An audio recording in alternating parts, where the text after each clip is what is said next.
10, 9, 8, 7, 6, 5, 4, 3, 2, 1, 0. Ignition and liftoff.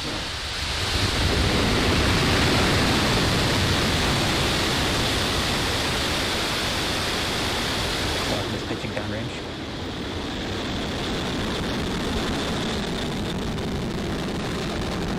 Stage 1 propulsion nominal.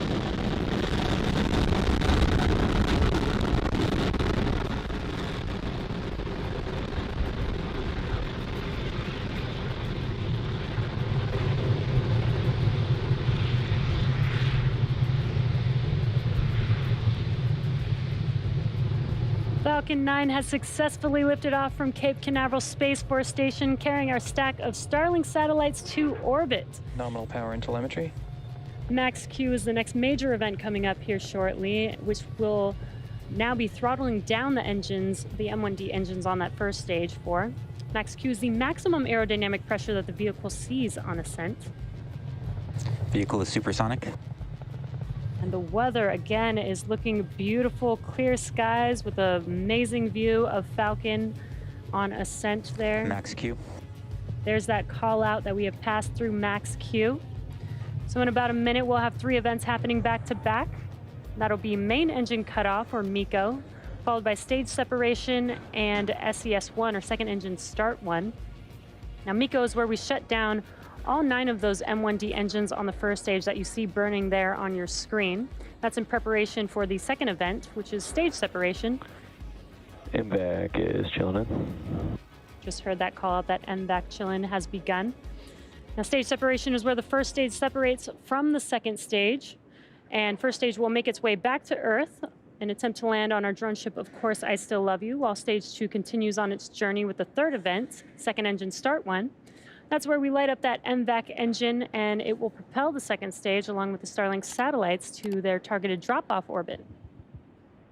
Just under 20 seconds or so away from those 3 events, that's MECO, stage separation, and SES1.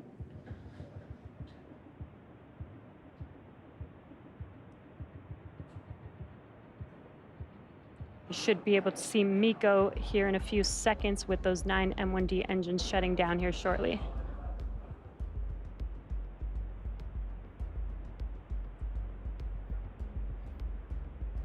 And MECO. Stage separation confirmed.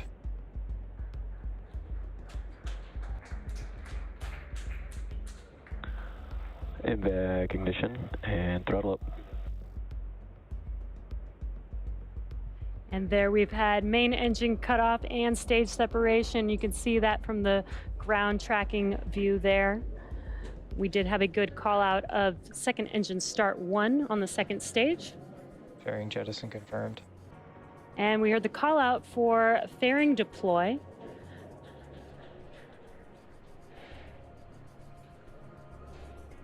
And it looks like we don't have those onboard camera views, but we can still see the first and second stage on your screen there. Now, as a reminder, we will be attempting to recover the fairing halves today with our contracted recovery vessel named Sheila Bordelon. We just heard that call out that stage 1 entry burn was successful, and there you can see we do have our stage 2 camera view finally back, and it is looking good there with that MVAC nozzle glowing. And there's our stage 1 view back on our left as it continues to cruise down, getting ready for the start of its landing burn in about 30 seconds here. You can see those hypersonic grid fins of the first stage there on your left, and they control and help orient that first stage as it comes back down to Earth. Stage 1 transonic. Again, stage 1 will be targeting landing on our drone ship, Of Course I Still Love You.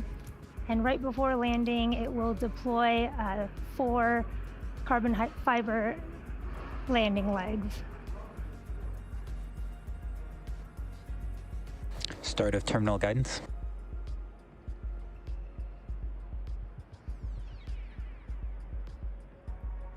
Stage 1 landing burn.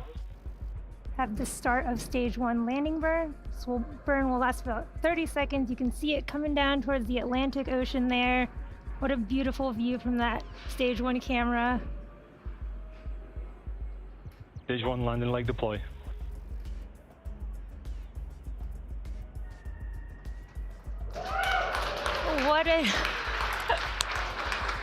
What an amazing view. Stage 1 landing confirmed. What an amazing view of that stage 1 landing burn. We got our cameras back just in time for that. And this marks our 79th successful recovery of an orbital class rocket. And the 7th recovery of this particular booster. Expected loss of signal, Kate. We had an expected loss of signal there, but Nominal orbital insertion. we did have confirmation of second engine cutoff and a good orbit. Payload Payload. deployment confirmed. There we go.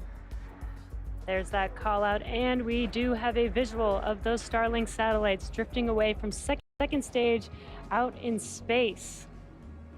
Now again, this is their drop-off orbit. So shortly, they will deploy their solar array, and over the next few days and weeks, they will distance themselves from each other and use their onboard ion thrusters to make their way to their operational orbit. And with that, that brings our webcast to a close. Thank you to the Range and FAA for supporting today's mission.